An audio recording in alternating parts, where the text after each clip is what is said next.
말씀 제목 우리 화면을 보시면서 따라해 봅시다. 임마누엘 예수님. 임마누엘 예수님. 자, 대림절이 오늘부터 시작이 됩니다. 대림절은 어떤 절기인가? 성탄절 이전 4주간을 대림절을 지킵니다. 그래서 초를 하나씩 켜면서 이 대림절을 준비하는 거예요. 예수님의 오심을 기다리는 절기죠. 이 대림절에 또 혹은 대강절이라고도 하는데, 대림절의 의미는 첫 번째, 예수님께서 육신을 입으시고 이 땅에 오신 것을 밝히 전하는 기간이에요. 그래서 예수님의 오심을 전하는 기간이라는 것을 우리 꼭 기억하면 좋을 것 같아요. 두 번째, 성육신하신 예수님을 기쁨과 간절함으로 우리 안에 모시고자 하는 기간이다. 빨간 글씨가 중요한 겁니다. 그 예수님을 우리 안에 모시는 기간이에요. 늘 우리 안에 거하시지만 특별히 이 기간에 주님을 우리 안에 모시고 주님과 온전히 하나 되는 그 기간이 되었으면 좋겠습니다. 세 번째, 오실 예수를 온전히 맡기 위해 각자가 참회와 순종을 통해 자신을 돌아보는 기간.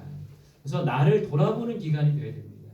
예수님이 우리 안에 거하시려면 날마다 우리가 회개하고 순종하는 마음을 가져야 돼요. 참회와 순종으로 우리 자신을 돌아볼 수 있는 그런 기간이 되어야 됩니다. 네 번째는 다시 오실 주님을 기다리며 준비하는 기간.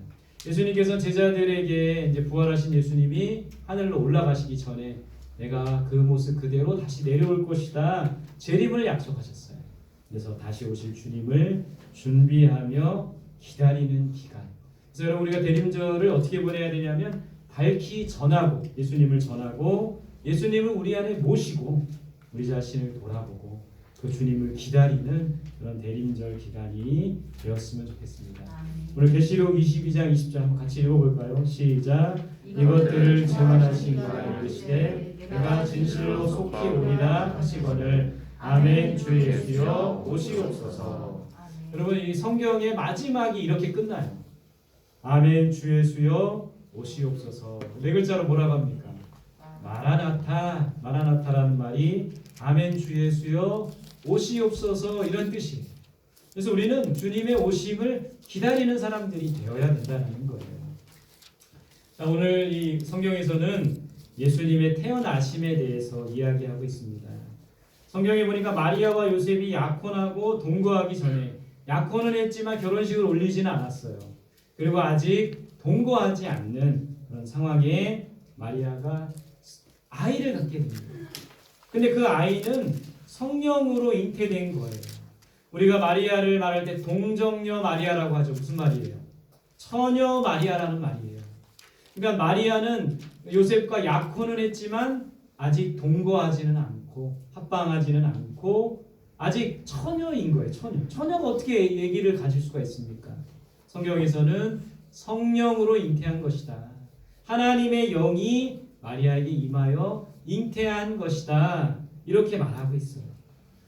자, 약혼자 요셉의 반응. 분명히 마리아하고는 동거하지 않았는데 마리아가 아이를 갖게 된 겁니다. 그럼 여러분들이 요셉 입장이면 어떤 생각을 하겠어요?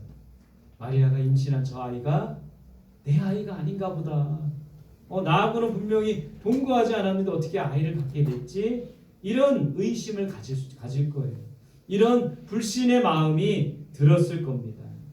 약혼은 했지만 동거하지 않았는데 임신했다고 하니 의심이 든 거예요. 마태복음 1장 19절 말씀 같이 봅시다. 시작. 그의 남편 요셉은 의로운 사람이라 그를 드러내지 아니하고 가만히 끊고자 하여. 요셉은 의로운 사람이었대요. 의로운 사람. 여러분, 만약에 어떤 사람, 다른 사람 같았으면은 약혼을 했지만 동거하지 않은 이 마리아가 임신했다고 하면 많은 사람들한테 드러낼 수 있어요. 마리아가요, 글쎄요, 마리아가요, 장인 장모님 될 사람한테 찾아가서 마리아가 저하고 동거하지도 않았는데 임신했습니다. 주변 가족들에게, 주변 이웃들에게, 주변 그런 사람들에게 떠벌릴 수도 있었던 겁니다. 근데 요셉은 의로운 사람이었어요. 공동번역 성경에 보면 법대로 사는 사람이었다. 그러니까 의롭고 정의롭고 올바른 사람이었기 때문에 이 일을 많은 사람들에게 드러내지는 않았어요. 드러내지는 않고 끊고자 하여, 오늘 성경에 보면 끊고자 하여, 이게 말이 무슨 말이냐면 약혼을 깨겠다는 말이에요. 마리아와 관계를 끝내고 싶었던 겁니다. 내 아이를 임신한 것이 아니니까 어떻게 결혼할 수가 있겠어요. 그래서 약혼을 깨려는 마음을 요셉이 가졌던 겁니다. 그때 이제 주의 사자가 요셉에게 나타난 거예요.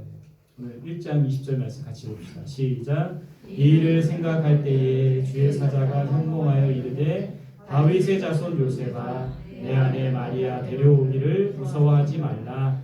그에게 잉태된 자는 성령으로 된 것이라. 주의 사자가 어떻게 했다고요? 현몽하여. 이게 무슨 말입니까? 꿈에 나타났다는 거예요. 주의 사자가. 그 사자가 다윗의 자손 요셉을 부릅니다. 다윗의 자손 요셉아. 요셉의 마음이 어땠을까요? 이 마리아의 임신 사실을 알고 이 요셉의 마음이 어땠을까요? 분하기도 했어요. 사랑해서 약혼했지만 나의 아이가 아닌 다른 남자의 아이를 갖게 된 것에 대해서 두렵기도 했습니다. 이제 약혼을 했는데 이걸 사람들에게 알리고 어떻게 이 약혼을 깨버려야 되니까 어떻게 해야 되나 두렵기도 했어요. 걱정도 되었습니다. 그때 주의 사자가 다윗의 자손 요셉아 말씀하고 있는 거예요. 그러면서 말하기를 내 아내 데려오기를 무서워 말하라. 그리고 말씀이 그녀는 성령으로 잉태한 것이다. 그 마리아가 임신했지만 다른 남자를 통해서 임신한 것이 아니라 성령으로 잉태한 것이다. 그렇기 때문에 아내 마리아 데려오기를 무서워하지 말라. 주의 사자가 꿈에서 그렇게 나타난 겁니다. 여러분 오늘 이 야곱을 보면서 우리의 생각을 내려놓고 하나님께 물어야 합니다. 하나님의 뜻을 분별해야 돼요. 요셉처럼 걱정되고 염려되고 무섭고 복잡할 때 우리는 어떻게 해야 되는가? 하나님께 물어야 돼요. 하나님의 말씀을 들어야 돼요. 하나님의 뜻을 분별해야 됩니다. 자, 이런 말씀도 주셨어요. 21절입니다. 시작. 아들을 낳으리니 이름을 예수라 하라. 이는 그가 자기 백성을 그들의 죄에서 구원할 자이심이니라 하니라. 또 선사가 말하기를 주의 사자가 말하기를 아들을 낳을 것이다. 이름을 뭐라고 하라? 뭐라고 하라? 예수. 여러분 예수님의 이름 뜻이 뭡니까? 예수의 이름 뜻이 뭐예요? 성경에 보니까 자기 백성을 그들의 죄에서 구원할 자. 예수라는 이름 뜻이 구원자라는 말이에요. 구원자. 그래서 여러분 예수님은 구원자라는 말입니다. 예수님의 또 다른 이름 메시아죠. 메시아도 구원자라는 말이에요. 또 다른 이름 그리스도죠. 그리스도도 구원자라는 말이에요. 예수님은 이 땅에 구원자로 태어나셨다는 겁니다. 예수님께서 우리를 구원해 주신데 어디로부터 구원해 주시는 거예요? 무엇으로부터 구원해 주시는 거예요? 구원이 뭡니까? 건져낸다는 말이에요. 뭐에서 우리를 건져주시는 거예요? 죄에서 구원해 주시는 거죠. 죄를 지었던 가늠하다 현장에서 잡힌 마리아라는 여인이 돌맞아 죽을 뻔했지만 죄에서 이 여인을 구원해 주신 예수님, 우리를 죄로부터 구원해 주시는 거예요. 여러분 우리가 예수님을 믿고 하나님을 알고 성전에 나와 예배드리지만 또 돌아가면 죄 짓습니까? 안 짓습니까? 죄 짓는 게 우리예요. 평생 우리는 죄 지으며 삽니다. 그 죄를로부터 구원해 주시는 분이 누구세요? 예수님이라는 거예요. 죄 지을 수 있어요. 죄 짓지만 예수님께 다시 나아가면 되는 거예요. 주의 보혈이, 주의 피가 우리를 깨끗게 해준다는 겁니다. 그래서 우리를 죄로부터 구원해 주시는 거예요. 또 어디로부터 구원해 주십니까? 사망에서, 죽음에서 우리를 구원해 주신 거예요. 죄의 싹슨 사망이요 하나님의 은사는 그리스도 예수 안에 우리 주 안에 있는 영생이라. 죄 지으면 죽는 거예요. 아담과 하와가 왜 죽었습니까? 죄 지었기 때문에 죽었던 거예요. 죄의 값은 사망입니다. 그러나 예수님으로 말미암아 우리가 영원한 생명을 얻게 된 거예요. 죄로부터 구원해 주신 겁니다. 세 번째는 고통과 절망에서 구원해 주시는 거예요. 그림에 보시면 시리아라는 나라의 내전이 일어나 얼마나 많은 사람들이 전쟁으로 고통받고 절망 가운데 있습니까? 우리로 하여금 고통과 절망에서 구원해 주시는 분이 바로 예수님이라는 거예요. 마태복음 11장 28절 같이 봅시다. 시작. 수고하고 무거운 짐진 자들아 다 내게로 오라. 내가 너희를 쉬게 하리라. 여러분 예수님께서는 우리를 하여금 쉴 수 있게 하시는 분이에요. 안식을 주시는 분입니다. 모든 짐을 주께 맡기라. 염려와 근심을 하나님께 맡기라. 너희 염려를 주께 맡기라. 그가 너희를 돌보십니다. 여러분, 매일매일의 삶이 고통과 절망 가운데 있다면 주님 앞에 나아가야 돼요. 우리의 삶이 죄악과 사망 가운데 있다면 주님 앞에 나아가야 되는 거예요. 우리를 죄로부터, 사망으로부터, 고통과 절망으로부터 구원해 주시는 예수 그리스도, 그분과 함께 동행하는 저와 여러분들이 되었으면 좋겠습니다. 오늘 이 예수님의 또 다른 이름을 우리에게 말해주고 있습니다. 그 이름이 뭡니까? 읽어볼게요. 23절 시작. 보라, 처녀가 잉태하여 아들을 낳을 것이요 그의 이름을 임마누엘이라 하리라 하셨으니 이를 번역한즉 하나님이 우리와 함께 계시다 합니다. 또 다른 이름이 뭡니까? 임마누엘. 이거 말할 때 조심해야 돼요. 임마누엘 이러면 안 됩니다. 임마누엘 무슨 뜻이에요? 하나님이 우리와 함께 하신다. 여러분, 아들을 낳으리니 요셉에게 주의 사자가 말했죠. 아들을 낳으면 예수라 하라. 또 그 이름을 임마누엘이라 하라. 예수는 구원자라고 했죠. 임마누엘은 하나님이 우리와 함께 계신다 이 말이었죠. 왜 이 예수님이 태어나면 이런 이름을 주신 걸까요? 왜 당시에 이스라엘 백성들에게 하나님이 우리와 함께 계시다 이 메시지를 하나님은 전해주고 싶으셨던 걸까요? 당시 이스라엘의 상황이 어땠습니까? 2000년 전 이스라엘의 상황이 어땠어요? 이스라엘 상황은 정치적인 결박 가운데 있었어요. 로마가 이 이스라엘을 장악하고 이스라엘을 통치하였기 때문에 이스라엘 백성들에게는 자유가 없었습니다. 로마의 압제 아래 있었던 거예요. 우리나라가 일본의 압제 아래 있었듯이 이스라엘 백성들이 로마의 압제 아래 있었기 때문에 정치적인 결박, 자유가 없었던 거예요. 또 이때 당시 예수님이 태어나신 이때 당시는 영적인 결박, 종교적인 타락이 있었어요. 제사장이나 바리새인이나 서기관들, 종교 지도자들의 부패와 타락이 심각했어요. 그래서 예수님께서 뭐라고 하셨냐면 소경이 소경을 인도하는도다. 영적인 지도자들이 타락하고 부패했기 때문에 많은 사람들이 참된 진리를 알지 못하고 참된 복음의 길을 알지 못했던 영적인 결박 가운데 있었다는 겁니다. 또 사회적으로는 사회적인 결박, 그 당시에 많은 이스라엘 사람들이 가난과 질병으로 고통받았어요. 그래서 예수님이 이 땅에 오셔서 하신 일이 가난한 자에게 복음을 전파하고 병든 자, 귀신 들린 자를 고치는 일을 했다라는 겁니다. 이런 어려운 상황에서 바로 임마누엘, 하나님이 우리와 함께 하신다라는 메시지가 이스라엘 백성들에게 선포됨이 필요했다라는 거예요. 소망이 없고 자유가 없고 행복이 없고 기쁨이 없는 그 시대에 임마누엘 예수님이 오신 겁니다. 여러분, 지금 우리가 살고 있는 시대는 어떻습니까? 그때 2000년 전에 이스라엘과 예루살렘과 유대와 비슷한 상황이라는 거예요. 소망이 없고 코로나로 인해 오래 지속되고 있죠. 소망이 없고 자유가 없고 우리 어린아이들이 게임 중독, 어른들이 알코올 중독, 많은 사람들이 스마트폰 중독, 뭔가에 묶여있고 참 자유를 누리지 못하는 거예요. 많은 사람들에게 기쁨이 없는 거죠. 스트레스 받습니다. 공부 때문에, 직장 생활 때문에 온통 스트레스가 우리 삶 속에 오는 거예요.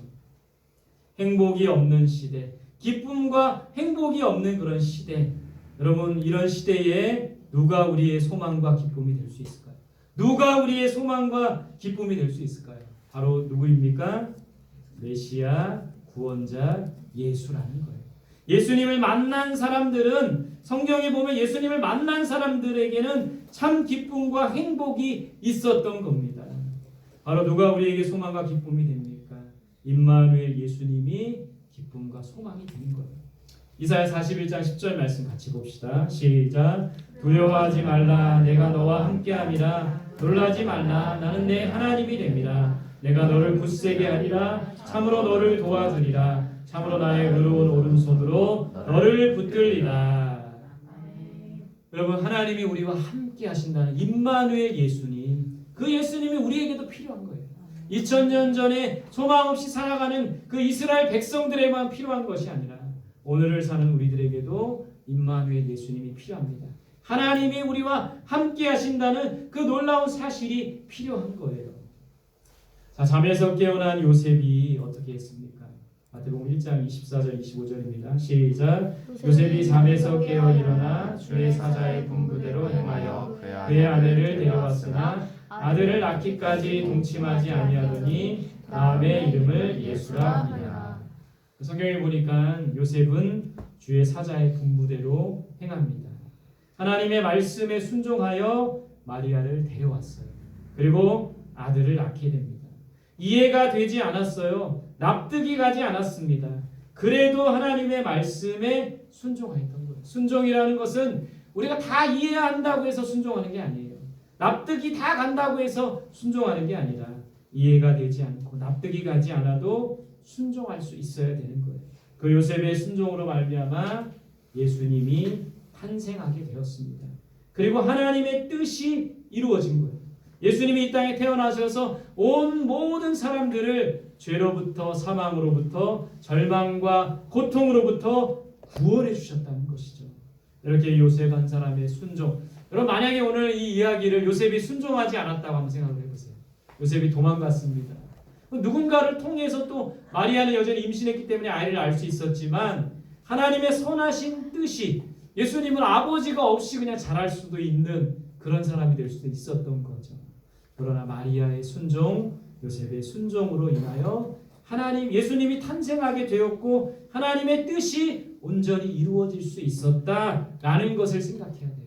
우리의 순종을 통해 하나님의 뜻이 이루어지고 하나님의 계획이 이루어진다는 거예요. 날마다 그 뜻에 순종하는 우리들이 되었으면 좋겠습니다.